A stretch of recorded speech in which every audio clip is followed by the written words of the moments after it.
Start. Good evening. Good evening, ladies and gentlemen.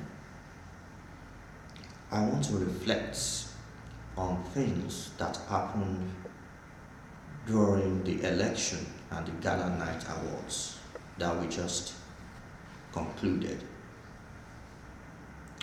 Now, I know there have been mistakes, wrongs, and all of that. The essence of this is not to open wounds that is already healing. The essence is to share my experience and lessons.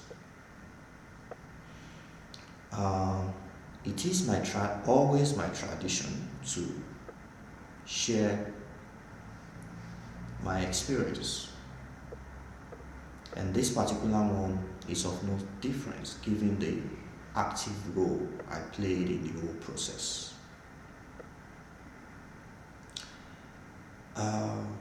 The period has been touched with zealous display of ambition, conspiracy, strategic alliance, gimmicks, and all of that. There are also important moral lessons for me and for all of us. We dealt with a lot of drama that were intended to disrupt the whole electoral process. Now, it is a known thing that when you do something, parties that are not satisfied will try to do all they can to disrupt everything. That is the case of the Ghanaian lady that embarked on public rants on the WhatsApp group. But my private life is my private life, and it should be respected, and it should be for everyone else. We all relate with ourselves at various levels and degrees of cordiality. We are in a highly interactive student community. There is nobody that does not have some form of friendship with their peers. We are social beings. People must relate with one another. Now, if by virtue of my friendship or association with anyone, I realize it would interfere with my duty, I will excuse myself. I have nothing to lose or to gain. The first election we did, I had closer friends, people whom I started my early acquaintances with in Serbia. We ate together, dined together, played soccer together, shopped together, did classes together, and lived everyday life together. Meanwhile, they competed with people whom I had never seen before. That did not stop me from executing my duties. And as a matter of fact, it is a committee that takes every decision. Nobody takes unilateral decision. For the just concluded election, I have friends just as you have and anyone can have. Even the people that I have that are my friends, we don't get to see for 2, 3, 4, 5 months sometimes. Even when I have something that casually brings me to Belgrade, sometimes we don't get to see because of tight and conflicting schedules. Everybody is my friend, and every candidate had equal access to me. If you are saying committee members should be drawn without any traceable link of friendship or association with candidates, then we will hardly have anyone. We will hardly have a committee member from the student body. In fact, none of us will have been qualified to be committee members. Because even the candidate that the lady was pushing for had more friends, relations, associates, and relationships within the committee than any other candidate that stood in that election. There are committee members with mutual interest with the candidates, people that they once worked together to form organization, mentors, and all. It is only a thing of fact that these committee members eventually proved to all be people of unquestionable integrity. So, every candidate that stood in that election had acquaintances from among the committee members. If your idea of cross-gender friendship means engaging in some form of immorality, then that is you. You don't need to throw that on others. My private life is my private life, and it should be respected. But their intentions are known. For every insinuation or message of incitement that appeared on the public group, trust me, at least 20 messages will have exchanged hands on the same issue within fragments of smaller peer groups within us. They are all rooted in the orchestrated plan to distract us. And the funny thing is, most of the distractions were not even initiated by the candidate or aspirants, but by over-ambitious and overzealous supporters whose goals are underpinned by other interests. So, it is beyond the election. Some individuals only used the election as opportunity to vent their deep-seated envy with some committee members. For instance, when you sent a message to someone that your parents went to pray and pastor revealed that you were supposed to marry that person, and the person only responded that you should tell God to also reveal it to him, does that have anything to do with the election? When you send messages to another person's contact list and the person got angry, was that connected to the election? But for me, the major issue of moral concern is the fact that we dealt with a situation whereby the unsatisfied group resorted to use intimidation and blackmail against some members of the Electoral Committee in order to hold them into ransom and to disrupt the process because they didn't have their way. However inconsequential it may be, they had something to hold against some of the committee members. They were just waiting for who is bold enough. And in other sense, there were expectations of loyalty, sense of entitlement in the form of, I've been there for you before in this sense. Now it is my payback time.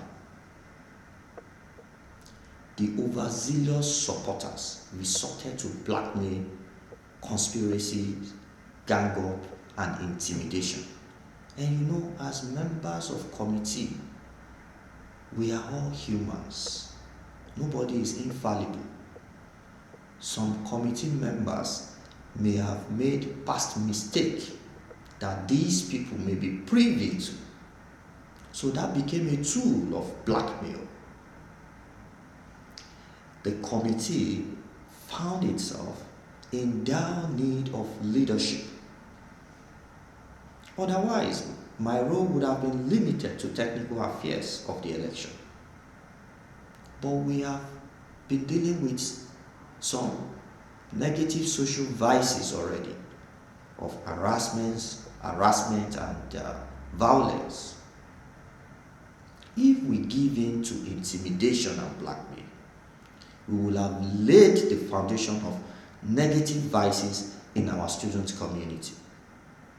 Then in this case, the whole thing would have ended up as a comedy show. So, the need for display of true leadership arose. Someone who has the courage, the bravery, the character to drive through the tough moments. Don't see this as weakness on anyone. And if you must, then I will tell you we all have our weaknesses in various shades. And identifying your own weakness and being able to circumvent it, that in itself is strength. That is wisdom. So, that was what led to my emergence as co-chairman. I didn't need to be. I was not even informed about it beforehand. But someone just have to do the right thing. Because if we don't, we will be invariably allowing negative culture to thrive in our society. And you know, in a jungle, it takes a lion to ward off the threats of a wolf. You cannot send a fox to confront a wolf. Now, that is used. I used that in figurative sense. In this case, the wolf is the negative vices, intimidation, blackmail, and harassment. The lion is the much needed courage. So let me use this opportunity to remark on insinuations that we are trying to be very influential in the student governance affairs in this place. We are too busy for that. All the Electoral Committee members are busy. In fact, one of the reasons we initiated amendment on the student constitution is to give room for others to work in same capacity so that the responsibility does not fall back on us, being the founding Electoral Committee members. I have a lot to do. I came back apologizing to my employer and my professors for the few time I was distracted from my obligations. I was even irritated enough to a point that I wanted to resign. But for me, I always face anything I do to the end. I don't like the idea of bowing to pressure. Pressure is a normal thing we always face in life. The price of success is hard work, dedication to the job at hand, and the determination that whether we succeed or not, we have applied the best of ourselves to the task at hand. That was the motivation that kept me going.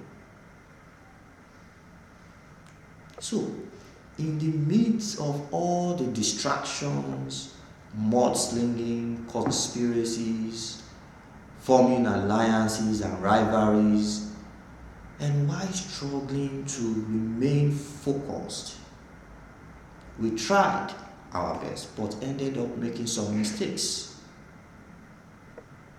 I recognize my mistake of responding to the public rants of the Ghanaian lady. There was no point responding to her. I engaged her privately to express my grievances, and I should not have responded to the crass message on the public WhatsApp group. I apologize to those who expect me to handle that more professionally. In fact, it was a mistake responding to all the attacks, including the one on the constitutional amendments. Because by doing that, we allowed ourselves to be distracted by all those attention seekers. And it is all this that ultimately led to the major mistake that was committed in the whole process. And that is the omission of Avala Resort Management in the Gala night program. And I'm using this opportunity to reach out to the management of Avala. It was a mistake that we did not send an invitation. In fact, the management should not only have been invited, they should have been honored. And there is no justification for such mistake. When Mahatma Gandhi, the Indian peace revolutionist, when he could not get a Nobel Peace Prize award, and it was deemed as the greatest omission in the history of the prize, the committee in charge, acknowledging their mistake, responded by saying, "It is not Gandhi that missed the prize. It is the prize that missed Gandhi." What I understand by that is that Gandhi did not need the prize to add value to him. Rather, it is the prize that needs Gandhi to genuinely establish its purpose. I am hatching those lines to express my personal feelings about this mistake of omitting the Avala management. It is not the Avala management that missed the Gala nights. It is the Gala nights that missed Avala management, because you can do without us, but we could not be without you. We are truly sorry, and we will definitely do better next time, as we hope that this legacy will be sustained. My biggest lesson from the whole process is that whenever you are pursuing any worthy cause, there are people who will be hell-bent on derailing and distracting you, and they will do everything to resist you. You don't need to give much attention to them, because by doing so, you are helping them to achieve their goal. Meanwhile, they are not helping you to achieve yours. At the end of it all, it is all lessons for all of us. This is only a test of leadership. At some point, we will all be confronted with making difficult decisions in life. All the aspirants, candidates, and even the committee members, and even the overzealous supporters, they will one day have to contend with greater political issues when making national policies in their respective countries, or even in global stage, or when making critical corporate related decisions in board meetings of multinational companies. It is the leadership experience we are learning here that will prepare us for those moments to come. It is time to drop all political gimmicks and move on as one indivisible body. May we all receive the grace to truly heal from all pains and disappointments. Thank you.